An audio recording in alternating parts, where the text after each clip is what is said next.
नमस्कार, मैं ओमपाल प्रसाद।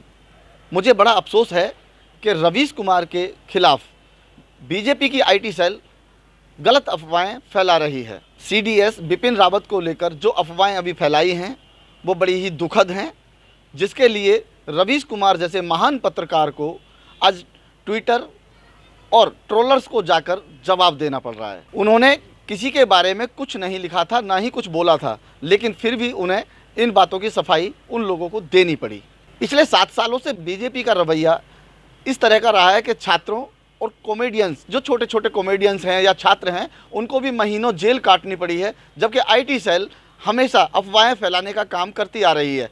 मैं बीजेपी की आईटी सेल और हिंदुस्तान के कानून की कड़े शब्दों में निंदा करता हूं। देश के एकमात्र पत्रकार और टीवी एंकर रवीश कुमार, जो अकेले ही देश की समस्याओं पर बात करने वाले बहुत ही सम्माननीय और भावुक इंसान हैं, पर अब लगता है कि बीजेपी आईटी सेल ने हिंदू मुस्लिम करके नफरत फैलाने की बजाय अपना पहला निशाना रवीश कुमार को बना लिया है। दुर्भाग्यवश उन्हें आईटी सेल वालों को जवाब देने के लिए ट्रोलर्स के अकाउंट पर जाकर मैसेज करने पड़े। यकीनन मोदी जी ने युवाओं को काम पर लगा दिया है और वो देश हित में काम करने वाले लोगों से अभद्रता करना और झूठी अफवाहें फैलाने का काम कर रहे हैं।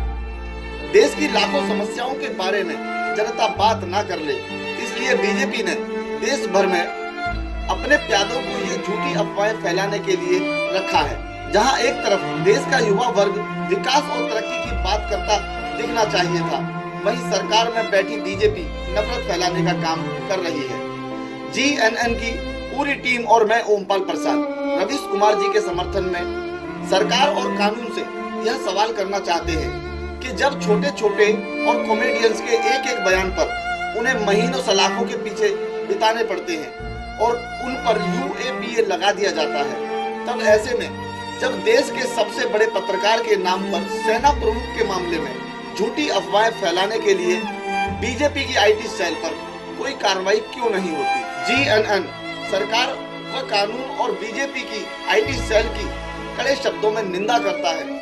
मैं ओमपाल प्रसाद अपने दर्शकों से ये अपील करना चाहता हूँ कि जैसे देश के सैनिक सीमा पर सचेत रहते हैं, वैसे आप भी बीजेपी आईटी सेल से बचे रहें, सावधान रहें, सुरक्षित रहें। ये देश का युवा वर्ग है जिन्हें राष्ट्रवाद के नाम पर भड़काया जा रहा है और देश को नफरती दलदल में धकेला जा रहा है।